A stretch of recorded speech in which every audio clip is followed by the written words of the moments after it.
Modern Tamil Nadu பார்வையாளருக்கு வணக்கம். நாம் தமிழர் கட்சியை சேர்ந்த சாரங்கபாணி என்பவர் திராவிடர் கழகத்தினுடைய துணை பொதுச் செயலாளர், புகழ்பெற்ற ஒரு பேச்சாளர் தோழர் மதிவதனி பற்றி மிக மிக கேவலமாக அருவருக்கத்தக்க வகையில் அவர் பேசியிருந்தார். இப்போ நாம் தமிழர் கட்சியில் இருக்காருன்னு சொல்றப்ப இதெல்லாம் நம்ம தனியாக சொல்ல வேண்டியதில்லை. இதில் இருக்காருன்னே அவர் அப்படிதான் பேசுவார் அப்படிங்கிறது தெரியும்.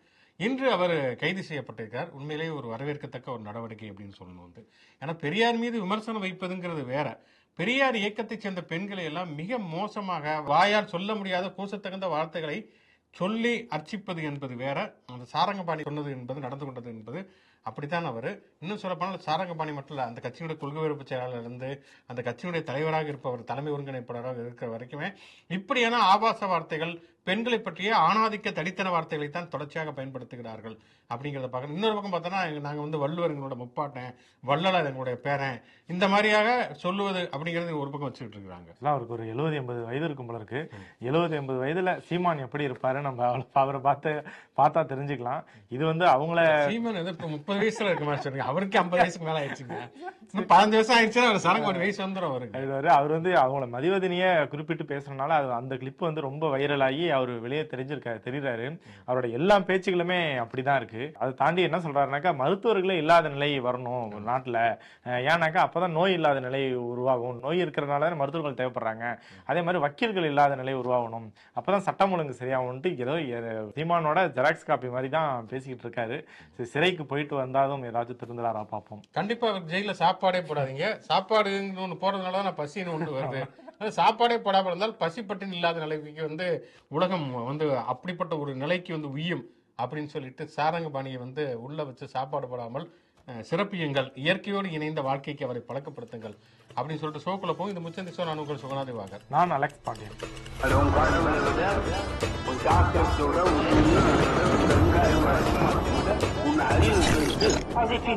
அதிமுக பாஜக கூட்டணியுடைய கண்ணாமூச்சி ஆட்டம் என்பது அடுத்த கட்டத்துக்கு வந்திருப்பதை நம்ம பாக்குறோம். தினமும் காலையில அமித்ஷா ஏதாவது ஒரு இங்கிலீஷ் சேனல்ல, ஆனா அவர் இங்கிலீஷ்ல பேச முடியாது, ஹிந்தியில தான் பேசியிருப்பாப்படி. அவர் நாங்க தமிழ்நாட்டில் கூட்டணி ஆட்சி தாங்க அப்படின்னு சொல்ல, எடப்பாடி பழனிசாமி இல்ல நாங்க தனிப்பெரும்பான்மையோட தான் ஆட்சி அமைப்போம் அப்படின்னு சொல்லிட்டு இருந்தாரு. நேற்று ஒரு புது டிசைன் அவர் எடப்பாடி உருட்டிட்டு இருந்தாரு. அமித்ஷா சொல்லுவதுங்கிறது கூட்டணி அரசு அல்ல, கூட்டணி ஆட்சி. அதாவது அது வேற, பூ வேற புய்ப்பம் வேற. அது கருப்பா பயங்கரமா இருப்பது, காவியா பயங்கரமா இருக்கிறது, பயங்கர காவியா இருக்குதுங்கிற மாதிரி இது நாங்க கூட்டணியெல்லாம் சேர்ந்து ஒரு அரசமைப்புன்னு சொல்லுவாரே தவிர, எங்க கூட்டணியில அவர் ஆட்சியில் உட்காருவேன் அப்படின்னு அவர் சொல்லவில்லை. அப்படின்னு சொன்னதோடு மட்டும் இல்லாமல் திமுக கூட்டணி இருக்கக்கூடிய காங்கிரஸ் கட்சி, விடுதலை சிறுத்தைகள், கம்யூனிஸ்ட் கட்சிகள் இவங்க யார் வேணாலும் எங்க கூட்டணிக்கு வரலாம், நாங்கள் ரத்தன கம்பளம் விரித்து வரவேற்க தயாராக இருக்கிறோம் இருக்காரு. சிபிஎம் உடைய சண்முகம் உங்க ரத்தன கம்பளத்தை நீங்களே வச்சுக்கோங்க, ரத்தனமும் வேணாம் கம்பளமும் வேணாம், யாரும் உங்களுடைய கூட்டணிக்கு வர தயாராக இல்லைன்னு சொல்லிட்டு விசிகாவில இருந்து கம்யூனிஸ்ட் கட்சியில இருந்து காங்கிரஸ் வரைக்குமே தெரிவித்து விட்டார்கள். இது இப்ப இன்னைக்கு நேற்று நடந்தா பரவாயில்ல, கடந்த நாடாளுமன்ற தேர்தல் 2024 இருந்து ஒரு வருஷமா கூப்பிட்டுட்டே இருக்காரு ஒரு மனுஷன். ஆனாலும் யாரும் எடப்பாடி பழனிசாமி நம்பி போக தயாராகவே இல்லாத ஒரு சூழல்ல இப்ப அடுத்த கட்ட பாம்பை வீசி இருப்பது அண்ணாமலை. அண்ணாமலை கொஞ்ச நாள் அமைதியா இருந்தாரு அப்படின்னு பார்த்தா பழையபடி களத்துல இறங்கி இருக்காரு. அவர் சொல்லியிருக்காரு, என்ன சொல்லியிருக்காருன்னா எனக்கு இந்த கூட்டணியில விருப்பம் இல்லைங்க, இந்த கூட்டணி அமைக்கல, எங்களுக்கு எனக்கு பங்கும் கிடையாது, அதிமுக கூட்டணி சேர்ந்தா என்ன சேராம போனா அது இல்லைங்க. எங்களுடைய தலைவர் அமித்ஷா என்ன சொல்றாரு, கூட்டணி ஆட்சிங்கிறாரு. நான் எதுக்காக நான் மாத்தி பேசணும்? கூட்டணி ஆட்சி அமைக்க முடியாதுன்னா அமித்ஷா வேணா எடப்பாடி பழனிசாமி வேணா பேச சொல்லுங்க, அதிமுக காரங்க பேசட்டும். நான் ஒரு கட்டுப்பட்ட தொண்டனாக சொல்கிறேன், கூட்டணி ஆட்சி அப்படிங்கிற தலைமையினுடைய முடிவுக்கு நான் கட்டுப்படுகிறேன் அப்படின்னு சொல்லிட்டு ரொம்ப தெளிவாகவே சொல்லிவிட்டார். கூட்டணி ஆட்சியை தான் நாங்கள் சொல்லிக்கிறோம், கூட்டணி அரசு கூட்டணி ஆட்சி அப்படின்னு சொல்லி நீங்க சைடு கேப்ல நீங்க சைக்கிள் ஓட்டாதீங்க, நாங்கள் கூட்டணி ஆட்சியை தான் சொல்லுகிறோம் என்று சொல்லி பாஜகவுடைய முன்னாள் மாநில தலைவர் அண்ணாமலையும் சொல்லிவிட்டார், அமித்ஷாவும் சொல்லிவிட்டார். அப்படிங்கிறப்ப இப்ப எடப்பாடி பழனிசாமி என்ன செய்ய போகிறார்? ஏற்கனவே அண்ணாமலை எடப்பாடி பழனிசாமி மீதும் இப்ப இருக்கக்கூடிய நயினா நாகேந்திரன் மீதும் செமகான்ல இருக்காரு. ஏன்னா இவருடைய மாநில தலைவர் பதவியை காலி பண்ணி விட்டது எடப்பாடி பழனிசாமி தான். ஏதாவது கவர்னர் போஸ்ட் தருவாங்கன்னு பார்த்தா அதுவும் தர மாட்டாங்கிறாங்க அப்படிங்கிற ஒரு வருத்தத்தில் இருப்பவர் கிடைச்சிருச்சு பாரு கேப் அப்படின்னு சொல்லிட்டு கிடைச்ச கேப்ல எல்லாம் பெட்ரோல் குண்டுகளை வீசுவது அப்படிங்கிற முடிவுல இன்னைக்கு அதிமுக கூட்டணியின் மீது அவர் போட்டுக்காரு. நம்ம பலமுறை சொன்ன அதே ஜோக்கு தான், நீ லவ் பண்ணா என்ன, நான் லவ் பண்ணா என்ன, எப்படியும் அந்த குடும்பம் நாசமா போகணுங்கிற மாதிரி அவருக்கு அதிமுக பாஜக கூட்டணி நாசமா போகணும் அப்படிங்கிறது ரொம்ப தெளிவாக இருக்கிறார். அண்ணாமலையே நேரடியாக பேசி விட்டதுனால, அதுவும் தெளிவாகவே பேசி விட்டார் அப்படிங்கிறதுனால இப்ப அதிமுக தரப்புல என்ன சொல்ல போறாங்க, இந்த பக்கம் அமித்ஷாவோட தொல்லை, அந்த பக்கம் பார்த்தோம்னா திமுக கூட்டணில இருந்து யாருமே வர மாட்டேங்கிறாங்க. அப்படிங்கிறப்ப இப்ப இவருக்கு திமுகவையோ ஸ்டாலினையோ ஜமாளிப்பதை விட பெரிய பிரச்சனை என்னன்னா, இந்த பஞ்சாயத்துகள் தான் பெரும் பஞ்சாயத்துகளாக அவரிடம் இருக்கிறது. இப்ப தமிழகத்தை மீட்போம்ல, முதல்ல அவரு தன்னைத்தானே மீட்பாரா அப்படிங்கிற நிலைமையில தத்தளித்துக் கொண்டிருக்கிறார். அதான் அவரு நீங்க சொன்ன மாதிரி வந்து தேர்தல் வருது, தேர்தல் பணியாற்றணும், மக்கள்கிட்ட போய் பேசணும் அப்படிங்கிற எந்த வேலையும் இல்லாம ஒரு பயணத்தை ஒன்று ஆரம்பிச்சு ஊரா போய் கூட்டணி ஆட்சியா இல்லையா அப்படின்னு விளக்குறதுக்கே அவர் வந்து பஸ் செலவுல இருந்து பெட்ரோல் செலவுல இருந்து ஆள் கூட்டி அன்னாசி பழ மாலையெல்லாம் ரெடி பண்றது அதுக்கே பண்ணிட்டு இருக்காரு. நேத்தெல்லாம் வரைக்கும் அண்ணாமலை வந்து கூட்டணி பத்தி கேட்டதுக்கெல்லாம் வந்து எனக்கு தெரியாது, நான் ஒரு தனி மனிதன், டீ சாப்பிட்டுட்டு போங்கன்ட்டு உழப்பி விட்டுட்டு இருந்தாரு. இன்னைக்கு வந்து அவரும் வந்து இறங்கிட்டு இவங்க ஒரு 15 வாடி சொல்லிட்டாங்க, அவங்க ஒரு 15 வாடி சொல்லிட்டாங்க. இப்போ வந்து ஒரு சாலமன் பாப்பையாவை கூப்பிட்டு வந்து ரெண்டு பேரையும் உட்கார வச்சு பட்டிமன்றம் வைக்கிற அளவுக்கு வந்து மாறி மாறி பேசிக்கிட்டே இருக்காங்க. ஒரு முடிவுக்கு வரமாட்டேங்கிறாங்க. கூட்டணி ஆட்சியா இல்ல கூட்டணி இல்லாம ஆட்சி இல்லையா அப்படின்ட்டு. இதுவுமே வந்து இந்த கூட்டணிக்கு அழைக்கிறதுமே வந்து இவரு எடப்பாடி பழனிசாமி வந்து அவரு முத்தரசன் சொல்றாரு கம்யூனிஸ்ட் கட்சியில இருந்து, ஏங்க ஒரு 10 நாளுக்கு முன்னாடி தானே கோயம்புத்தூர்ல இருந்து கம்யூனிஸ்ட் கட்சியே தமிழ்நாட்டுல இல்ல, நீங்க இப்ப திருப்பி கம்யூனிஸ்ட் கட்சியை வந்து கூட்டணிக்கு கூப்பிடுறீங்க அப்படின்னு சொல்லிட்டு கலாய்க்கிறாரு. அதிமுகலும் சரி பாஜகவும் சரி இதை வந்து ஒரு சொல்லிக்கிட்டே இருக்காங்க, ஒரு முக்கியமான கட்சி வரப்போகுது, வெயிட் அண்ட் சி அப்படின்ட்டு. எல்முருகன் சொல்லியிருந்தாரு, அவர் சொல்லி ஒரு 10-15 நாள் ஆயிடுச்சு. நேற்று இந்த ரெண்டு கட்சிகளையும் குறிப்பிட்டு சொல்லிட்டு கட்சி பேரை குறிப்பிடாமலும் சொல்றாரு, ஒரு முக்கியமான கட்சி கூட்டணியிலிருந்து வரப்போகுது அப்படின்றாரு. பட் ஆனால் உடனுக்குடன் பதில் வருது திமுக கூட்டணியில இருந்து. அதுவும் நீங்க சண்முகம்லாம் வந்து ஃபேக் நியூஸை வச்சே திமுக அரசு வந்து விமர்சனம் பண்ணிட்டு இருப்பாரு. ஆனா அவருமே வந்து அவர் பேசி முடிச்சுட்டு பஸ் கிளம்புறதுக்குள்ளேயே வந்து அதெல்லாம் வேலைக்கு ஆகாது, கூட்டணியில இருந்து வரமாட்டோம் அப்படின்னு சொல்லிட்டாரு. ஆனாலும் இன்னும் இந்த இலவ காத்த கிளி மாதிரி கூட்டணி ஆட்சியா இல்லையான்னு ஒரு பக்கம், கூட்டணி யாராச்சும் வருவாங்களா இல்லையான்னு ஒரு பக்கம் அப்படின்ட்டு பாஜக அதிமுக பஞ்சாயத்து போகுது. இன்னொரு பக்கம் பார்த்தோம்னா திமுக தலைவர் ஸ்டாலின் போற பக்கம்லாம் கலாச்சிட்டு இருக்காரு. நேற்று சுந்தரா டிராவல்ஸ் அப்படின்னு கலாச்சதுக்கு இன்னைக்கு ஆர்பி உதயகுமார் ஒரு வீடியோ போட்டிருக்காரு, இது சுந்தரா டிராவல்ஸ் அல்ல மக்களின் டிராவல்ஸ் அப்படின்னு. உங்களுக்கு தான் காமெடி வர மாட்டேங்குதுல, விட்டுருங்க, ஏன் எங்களை கோவப்படுத்துற மாதிரி ஏன் காமெடி பண்றீங்க அப்படிங்கிற மாதிரி தான் இருக்குது. ஒரு பக்கம் இந்த மாதிரியான அதிமுக பாஜக கூட்டணி அப்படிங்கிறப்ப, இன்னொரு பக்கம் பார்த்தோம்னா திமுக காங்கிரஸ் கூட்டணியில சில பல அனல் பறக்கும் விவாதங்கள் போய்கிட்டு கொண்டிருப்பதை நம்ம பார்க்கிறோம். திமுகவுடைய துணை பொதுச் செயலாளர் திருச்சி சிவா அவர் வந்து ஒரு ஸ்பீச் கொடுக்கிறாரு. அதுல போற போக்கில் ஒரு தகவல் ஒன்று சொல்றாரு. என்னன்னா வந்து பெருந்தலைவர் காமராஜர் அவர் வந்து கடைசி காலகட்டத்தில் வந்து ஏசி இல்லாமல் அவரால் வந்து தூங்க முடியாது, ஒரு முதுமையின் காரணமாக, உடல்நலத்தின் காரணமாக. அப்ப வந்து ஒரு அரசு விடுதியில வந்து தங்க போறப்ப கலைஞர் வந்து அவர் தங்க போறாங்கிறதுக்காக அந்த விடுதியில வந்து குளிர்பதன வசதி வந்து செய்து கொடுத்தது மட்டும் இல்லாம, இப்ப கலைஞர் வந்து முதலமைச்சர், அது மட்டும் இல்லாமல் வந்து தமிழ்நாடு முழுவதும் இருக்கக்கூடிய அந்த பயணியர் விடுதியில குளிர்பதன வசதிகளை செய்து கொடுத்தார். அதே போல நெருக்கடி நிலை காலகட்டத்தின் போது வந்து இந்திரா காந்தி எமர்ஜென்சி கொண்டு வந்ததை கடுமையாக விமர்சித்தவர் காமராஜர். அவர் வந்து காங்கிரஸை இரண்டாக உடைந்து விட்டது, சிண்டிகேட் காங்கிரஸ் சொல்லி இவங்க ஸ்தாபன காங்கிரஸ் அப்படின்னு வைத்திருந்தார்கள். அது வந்து இந்திரா காங்கிரஸ் என்று அழைக்கப்பட்டது. அப்படிப்பட்ட நேரத்தில் வந்து காமராஜருமே வந்து எதிர்கட்சியை சேர்ந்த பல பேரை வந்து இந்திரா காந்தியுடைய காலகட்டத்தில் கைது செய்தார்கள். ஜெயபிரகாஷ் நாராயண்ல இருந்து ஆரம்பிச்சு ஜார்ஜ் பெர்னாண்டஸ்ல இருந்து பலரும் வந்து வெளி மாநிலங்களிலிருந்து அன்றைக்கு திமுக ஆட்சி நடைபெற்ற தமிழ்நாட்டில் அடைக்கலம் புகுந்தார்கள். அப்படி காமராஜரையும் கைது செய்ய முயற்சிகள் நடந்த பொழுது, நான் காமராஜரை கைது செய்ய மாட்டேன் என்று உறுதியாக இருந்தவர் கலைஞர் அப்படின்னு பேசியிருக்காரு. இது வரலாறு. எமர்ஜென்சி காலகட்டத்தில் என்ன நடந்தது அப்படிங்கிறது ஒரு வரலாறு. இது வந்து என்னன்னா, இப்ப காங்கிரஸோட திமுக கூட்டணியில் இருக்கிறாங்க அப்படிங்கிறதுக்காக எமர்ஜென்சி இந்திரா காந்தியை கொண்டு வரல, ரொனால்டு ரீகன் கொண்டு வந்தார் அப்படின்னு சொல்ல முடியாது. இது வரலாறு. அது கொண்டு வந்தாங்க. அதுக்கப்புறமேல மக்கள் எதிர்ப்பு பயங்கரமா கிளம்பியது, அவருடைய ஆட்சி வந்து கவிழ்ந்தது. அதற்கு பிறகு இந்திரா காந்தி மன்னிப்பு கேட்டால், இதெல்லாம் வரலாறு. நடந்த வரலாற்றை நம்ம யாருமே மறைக்க முடியாது. அன்னைக்கு எமர்ஜென்சியை இந்திய கம்யூனிஸ்ட் கட்சி ஆதரித்தது, பிறகு அவர்களே சுய விமர்சனம் செய்து நாங்கள் ஆதரித்தது தவறு என்றார்கள். அதுபோல காமராஜரை இழிவுபடுத்தக்கூடிய துணி நம்ம பார்த்த வரைக்கும் திருச்சி சிவாவுடைய பேச்சில் எங்கேயுமே இல்லை. அவர் ஒரு தகவலை, 2 வரலாற்று சம்பவங்களை சொல்கிறார். அதுல வந்து அதை மட்டும் வெட்டிட்டு வந்து காமராஜர் ஏசி இல்லாம தூங்கிட்டான்னு சொல்லிட்டு அவரை வந்து இது அசிங்கப்படுத்திட்டாங்க அப்படின்னு நமக்கு புரியவே இல்லை. நான் கூட டெய்லி ஏசி போட்டு தான் தூங்குறேன். அது யாரையும் அவமானப்படுத்துவதா அசிங்கப்படுத்துவதா கிடையாது. அவர் ஒரு வயது முதிர்ந்த ஒரு பெருந்தலைவராக இருந்தவர். அவர் உடல்நிலை வந்து அவருக்கு சரியில்லை. வந்து அந்த வெப்பத்தை தாங்கக்கூடிய அளவுக்கு ஒரு உடல்நிலை சரியில்லைங்கிறப்ப ஒரு ஏசி போட்டு தூங்குறாரு அப்படிங்கிறது அவருடைய பண்புக்கோ அல்லது அவருடைய அந்த ஆளுமைத்தன்மைக்கோ எந்த விதத்திலும் இழுக்கு சேர்க்கக்கூடிய ஒரு விஷயமே கிடையாது. இதை வந்து பெரிய அளவில் வந்து சர்ச்சையானது. காங்கிரஸ் கட்சியிலிருந்தும் அதுக்கான எதிர்வினைகள் வந்ததை பார்க்குறோம். குறிப்பாக திருச்சி வேலுச்சாமி அவர் வந்து ஒரு கூட்டத்தில் வந்து அடுத்து வந்து கூட்டணி ஆட்சி தான், 2 அமைச்சர்கள் வேற காங்கிரஸ் கட்சியில் அப்படின்னு கொடுத்துப்பட ஜோதிமணி அவர்கள் கடுமையான விமர்சனங்களை வேற வைத்திருந்தார்கள். அவர்கள் கடந்த காலத்தில் வந்து காமராஜர் வந்து தோற்பதற்கு திமுகவுடைய கட்டுக்கதைகள் தான் காரணம் அப்படிங்கிற மாதிரி எல்லாம் வந்து மிக கடுமையான விமர்சனங்களை எல்லாம் கொளுத்து கொண்டிருந்தார்கள். அப்படிப்பட்ட நேரத்துல வந்து இந்த பக்கம் எடப்பாடிக்கு கொஞ்சம் இதா சந்தோஷமா இருக்கு. இப்ப நம்ம கூட்டல மட்டுமா பிரச்சனைனாங்க, அவங்க கூட்டல பிரச்சனை இருக்கு, எப்படியாவது பெருசாகும். காமராஜர் யாருப்பா அப்படின்னு கேட்டிருக்கிறாங்க பிஏட்ட. அவரு ராமராஜன் மாதிரி ஒரு நடிகருங்க அப்படின்னு சொல்லியிருக்காங்க வந்து. அப்போ ஏதோ ஒரு பிரச்சனை நடக்குது அப்படின்னு சொல்லிட்டு அவர் வெயிட் பண்ணி பார்த்துட்டு இருக்காரு. இந்த பக்கம் மீடியாக்களும் வெயிட் பண்ணி பார்த்துட்டு இருக்காங்க. பட் ஆனால் வந்து பெரிய அளவில் அது ஊதி பெரிதாக்கப்படாமல் அந்த திமுகவினுடைய துணை பொதுச் செயலாளர் கூடிய திருச்சி சிவாவே ஒரு விரிவான ஒரு அறிக்கையை விட்டிருக்கார். இன்றைக்கு தமிழ்நாடு முதலமைச்சர் திமுக தலைவர் ஸ்டாலின் அவர்களுமே ஒரு பெரிய ட்வீட் ஒன்று போட்டிருக்கார். ஏன்னா காமராஜர் அவருடைய முகாம் என்பது காங்கிரஸ் கட்சியுடைய முகாம் தான். இந்திய தேசியம் காங்கிரஸ் கட்சி அதுதான் அவருடைய முகாம். ஆனால் அவர் வந்து முதலமைச்சராக்க வேண்டும் என்று பாடுபட்டவர் தந்தை பெரியார். அவர் வந்து திராவிடர் கழகத்தினுடைய தலைவராக இருந்தவர். அவர் தான் வந்து பச்சை தமிழன் அப்படின்னு சொல்லி காமராஜரை தொடர்ச்சியாக ஆதரித்தவராக இருந்தார். அதே போல காமராஜருடைய ஆட்சி காலகட்டத்தில் இன்னைக்கு காமராஜருடைய பல சாதனைகள் சொல்ல முடியாது. மதிய உணவு திட்டத்திலிருந்து ஆரம்பிச்சு ஓராசிரியர் பள்ளி, மாலைநில கல்லூரிகள், இதற்கெல்லாம் காரணமாக இருந்தவர் பெரியாரிஸ்டாக இருந்த அன்றைக்கு முதன்மை கல்வி அலுவலராக இருந்த நேத்து சுந்தரவடிவேலு. அதுக்கப்புறம் வந்து திமுக வந்து உருவானதற்கு பிறகு காமராஜர் மீது கடுமையான விமர்சனங்கள் முன்வைத்து எதிர்முகாமில் இருந்த பொழுதும் கூட காமராஜர் தேர்தலில் நிற்கிற பொழுது வந்து அந்த தேர்தலில் வந்து வேட்பாளர்களை நிறுத்தாமல் காமராஜரை ஆதரித்தவராகவும் பேரறிஞர் அண்ணா இருந்தார். அப்படிங்கிறது மிக முக்கியமான ஒரு வரலாற்று உண்மை.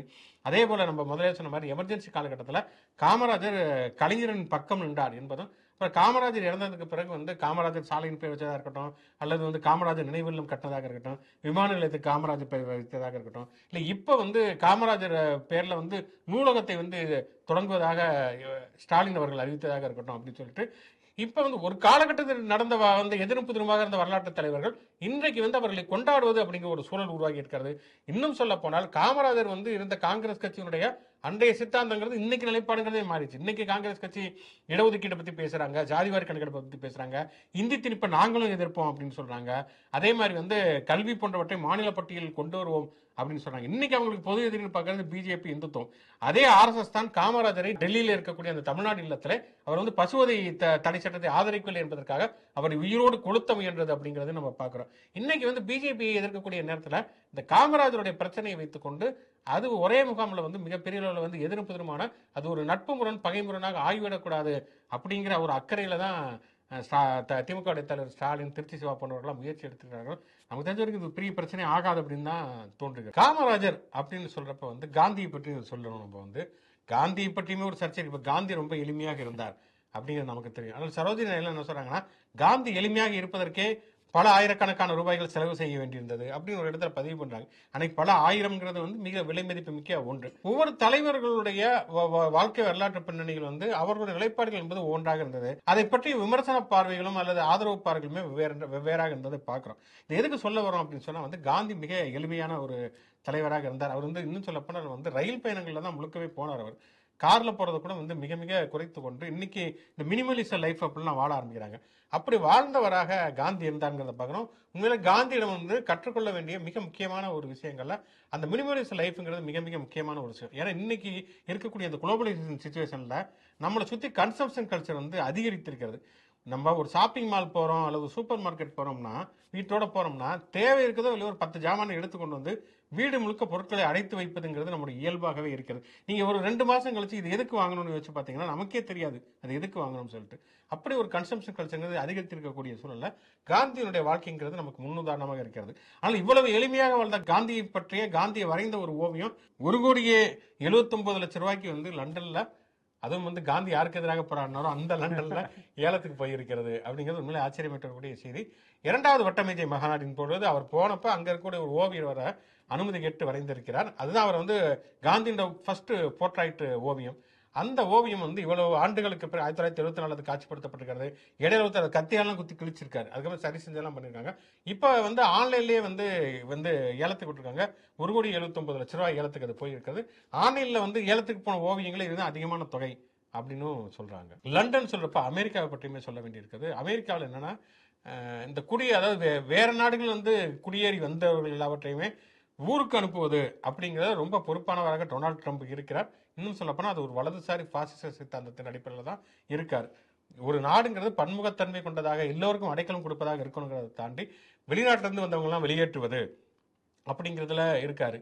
அப்படி என்ன பண்ணிருக்காருன்னா வந்து மத்தவங்க எல்லாம் இது வரைக்கும் வெளியேற்றினாரு 17 நீதிபதிகளை பதவி நீக்கம் பண்ணிருக்காரு. அவங்க எல்லாம் வெளிநாட்டுல இருந்து வந்து ரொம்ப காலமா இங்க இருக்காங்க அப்படிங்கிற அவங்க எல்லாம் நினைக்கிட்டாங்க வந்து அங்க இருக்க வக்கீல் எல்லாம் தலையை வச்சுட்டாங்க. ஏற்கனவே கேஸ் நிறைய இருக்கு, என்ன பண்றதுன்னு தெரியல. அப்படி இருக்கக்கூடிய சூழல்ல இப்படியான ஒரு விஷயம். ஏன்னா இன்னொரு விஷயத்தை நம்ம பார்க்கிறோம், கிட்டத்தட்ட இந்திரா காந்தி எடுத்த நிலைப்பாடுகள் தான் இவங்க கொண்டு, அதாவது அங்க அமெரிக்காவை பொறுத்த வரைக்கும் வந்து சில சட்டங்களை வந்து நீதிமன்றம் நிராகரித்து விடுவதற்கான சாத்தியங்களுமே இருந்திருக்கிறது, பொருளாதார சீர்திருத்தங்கள் முதலியவற்றை.